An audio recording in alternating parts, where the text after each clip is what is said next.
రాజులు మొదటి గ్రంథము 6వ అధ్యాయము. అయితే ఇశ్రాయేలీయులు ఐగుప్తు దేశంలో నుండి బయలుదేరి వచ్చిన 480వ సంవత్సరమందు, అనగా సొలొమోను ఇశ్రాయేలును ఏలిన 4వ సంవత్సరమందు, జీప్ అను 2వ మాసమున అతడు యెహోవా మందిరమును కట్టింపనారంభించెను.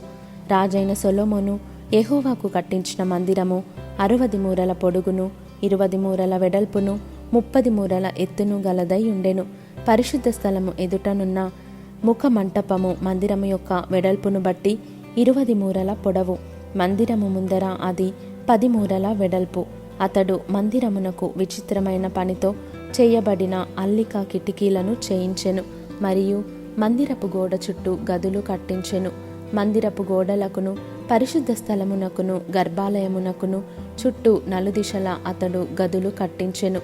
క్రింది అంతస్తు గది 5 మూరల వెడల్పు, మధ్య అంతస్తు గది 6 మూరల వెడల్పు, 3వ అంతస్తు గది 7 మూరల వెడల్పు. ఏమనగా దూలములు మందిరపు గోడ లోపల ఆనకుండా మందిరపు గోడ చుట్టూ బయటి తట్టున చిమ్మురాళ్ళు ఉంచబడెను. అయితే మందిరము కట్టు సమయమున అది ముందుగా సిద్ధపరచి తెచ్చిన రాళ్లతో కట్టబడెను. మందిరము కట్టు స్థలమున సుత్తె, గొడ్డలి మొదలైన ఇనుప పనిముట్ల ధ్వని ఎంత మాత్రమును వినబడలేదు.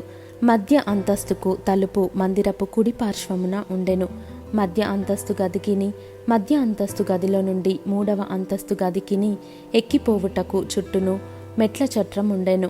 ఈ ప్రకారము అతడు మందిరమును కట్టించటం ముగించి మందిరమును దేవదారు దూలములతోనూ పలకలతోనూ కప్పించెను, మరియు మందిరమునకు చుట్టూ గదులను కట్టించెను.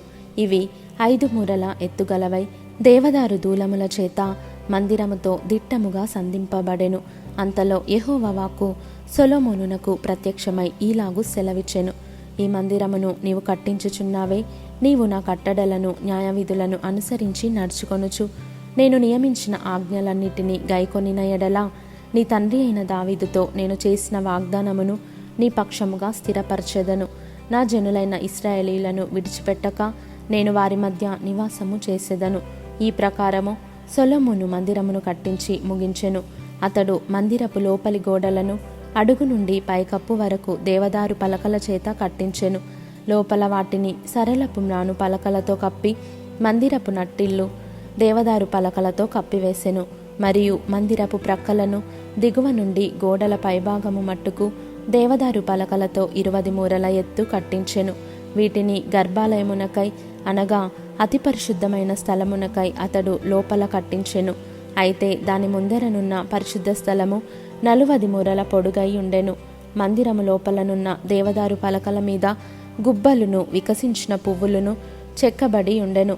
అంతయు దేవదారు కర్ర పనియే, రాయి ఒకటైనా కనబడలేదు.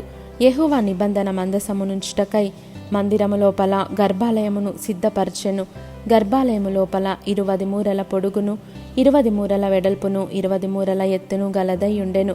దీనిని మేలిమి బంగారముతో పొదిగించెను. అర్జకర్రతో చేయబడిన బలిపీఠమును ఈలాగుననే పొదిగించెను.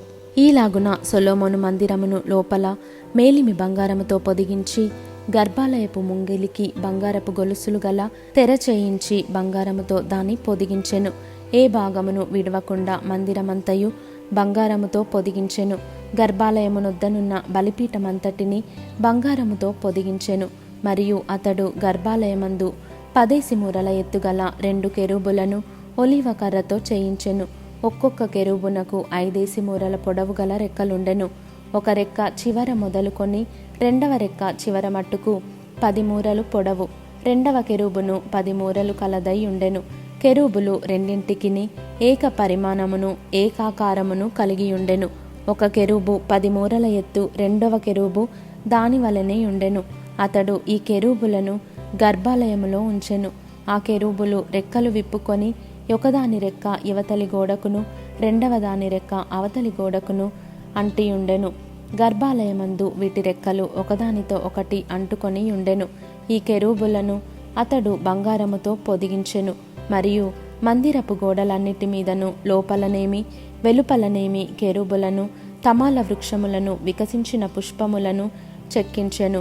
మరియు మందిరపు నట్టిల్లు లోపలను వెలుపలను బంగారముతో పొదిగించెను. గర్భాలయపు ద్వారములకు ఒలీవ కర్రతో తలుపులు చేయించెను. ద్వారబంధము మీది కమ్మియు నిలువు కమ్ములను గోడ వెడల్పులో 5వ భాగము వెడల్పు ఉండెను. 2 తలుపులను ఒలీవ కర్రవి. వాటి మీద కెరూబులను, తమాల వృక్షములను, వికసించిన పుష్పములను చెక్కించి వాటిని బంగారముతో పొదిగించెను. కెరూబుల మీదను తమాల వృక్షముల మీదను బంగారము పొదిగించెను. మరియు పరిశుద్ధ స్థలపు ద్వారమునకు ఒలీవ కర్రతో 2 నిలువు కమ్ములు చేయించెను. ఇవి గోడ వెడల్పులో 4వ వంతు వెడల్పుగా నుండెను. 2 తలుపులు దేవదారు కర్రతో చేయబడి ఉండెను. ఒక్కొక్క తలుపునకు 2 మడత రెక్కలు ఉండెను. వాటి మీద అతడు కెరూబులను, తమాల వృక్షములను, వికసించిన పుష్పములను చెక్కించి ఆ చెక్కిన వాటి మీద బంగారు రేకును పొదిగించెను. మరియు లోపలనున్న సాలను 3 వరుసలను చెక్కిన రాళ్లతోనూ 1 వరుసను దేవదారు దూలములతోనూ కట్టించెను. 4వ సంవత్సరము జీప్ అను మాసమున యెహోవా మందిరపు పునాది వేయబడెను. 11వ సంవత్సరము బూలు అను 8వ మాసమున దాని ఏర్పాటు చొప్పున దాని ఉపభాగములన్నిటితోనూ మందిరము సమాప్తమాయెను. 7 సంవత్సరములు సొలొమోను దానిని కట్టించుచుండెను.